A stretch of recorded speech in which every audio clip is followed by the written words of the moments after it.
डंडे वाली भूत। शिखा की नई नई शादी हुई थी। उसका मायका और ससुराल दोनों कानपुर में ही थे, इसलिए उससे मिलने उसके भाई अक्सर आते जाते रहते थे। ये बात शिखा की सास मीना को बिल्कुल पसंद नहीं थी।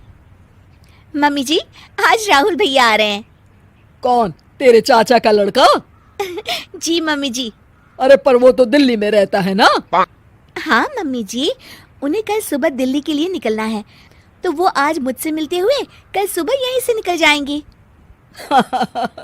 हमने तो धर्मशाला खोल रखी है ना। कुछ कहा क्या मम्मी जी? मैंने कहा हाँ हाँ, आने दे तेरे भैया को, जमकर खातिरदारी करेंगे। अब तो कुछ करना ही पड़ेगा, इससे पहले कि मेरा घर धर्मशाला बन जाए। ये कैसी बातें कर रही हो मीना? सच ही तो कह रही हूँ। अभी इसकी शादी को साल भर भी नहीं हुआ और आए दिन इसके घर वाले आ धमकते हैं। अरे तो क्या हुआ, वो इसी शहर में रहते हैं तो हाल चाल लेने आ जाते हैं। इस बार मैं उनका हाल और चाल दोनों ही बिगाड़ दूंगी। अब बहुत हो गया जी। अरे ये कैसी बातें कर रही हो, हे भगवान, बस आप तो देखते जाइए। शाम को राहुल आता है। नमस्ते आंटी, कैसे हैं आप लोग? हम लोग तो ठीक है, तुम कैसे हो बेटा? मैं भी अच्छा ही हूँ आंटी। बस आज रात के बाद नहीं रहोगे। चलिए भैया, मैं आपको हमारा घर दिखाती हूँ। रात में खाने के टेबल पर शिखा, रोहित कहीं दिखाई नहीं दे रहा। जी भैया, वो ऑफिस के काम से बाहर गए हैं, कल शाम तक आएंगे। अच्छा अच्छा। बेटा, क्या तुम भूत प्रेत में मानते हो? नहीं नहीं आंटी जी, पर अचानक आपको ये ख्याल कहाँ से आ गया? पता नहीं क्यों, कभी कभी मुझे लगता है जैसे रात के समय बैठक में कोई घूमता रहता है। ये आप क्या कह रही हैं मम्मी जी? हाँ, तुम लोग घबरा ना जाओ, इसलिए मैंने आज तक इस बारे में कुछ नहीं कहा। ये आपका वहम होगा आंटी जी, ऐसा कुछ नहीं होता। हो सकता है। चलो अब मेरा सोने का टाइम हो गया है तो चलती हूँ मैं। शिखा बेटा, राहुल के सोने की व्यवस्था वहीं दीवान पर कर देना। जी पापा जी। अब चलिए भी।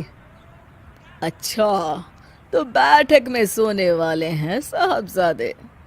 क्या बड़बड़ा रही हो? कुछ नहीं, आप सो जाइए।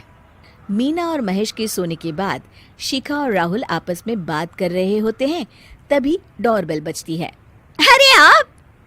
सरप्राइज! काम जल्दी खत्म हो गया तो मैं आज ही चला आया। ये तो बहुत अच्छा किया।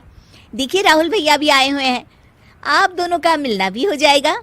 कैसे हो रोहित? मैं तो ठीक हूँ भैया। शिखा, मैं भी आज यहीं सो जाता हूँ, राहुल भैया से बातचीत भी हो जाएगी। अच्छा अच्छा, ठीक है।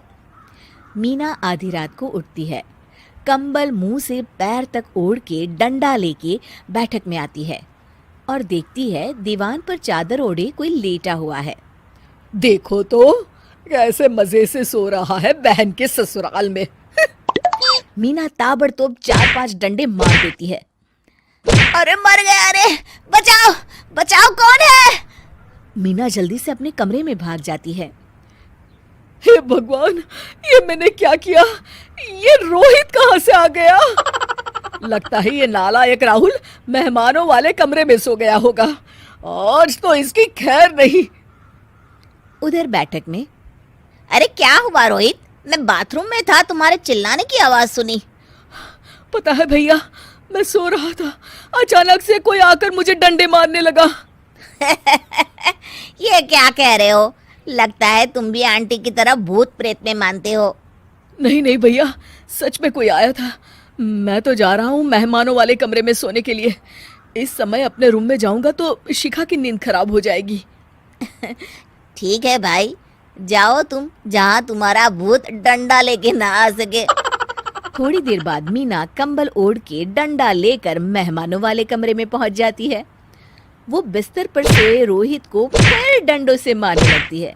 अरे मर गया, अरे मर गया।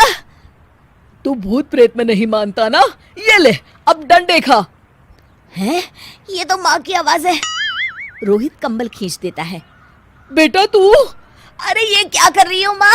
मार मार के मेरा भरता बना दिया आपने। माफ कर दे मेरे लाल, मैंने तो तुझे ही मार मार के लाल कर दिया। मैं तो उस राहुल के बच्चे को सबक सिखाना चाहती थी। राहुल भैया को? हाँ बेटा, मुझे लगा अगर उसे डंडे मारूंगी तो शिखा के मायके वाले यहाँ आना छोड़ देंगे। हे भगवान, माँ ये घर शिखा का भी है, उसके घर वाले जब चाहे आ सकते हैं। हाँ बेटा, आज मुझे भगवान का इशारा समझ में आ गया। मैं कितना गलत करने चली थी और अपने ही बेटे को चोट पहुंचा दी। अब चुपचाप जाके सो जाओ माँ, और किसी को कुछ बताने की जरूरत भी नहीं है। शिक्षा दूसरों का बुरा चाहने वालों के साथ भी बुरा ही होता है।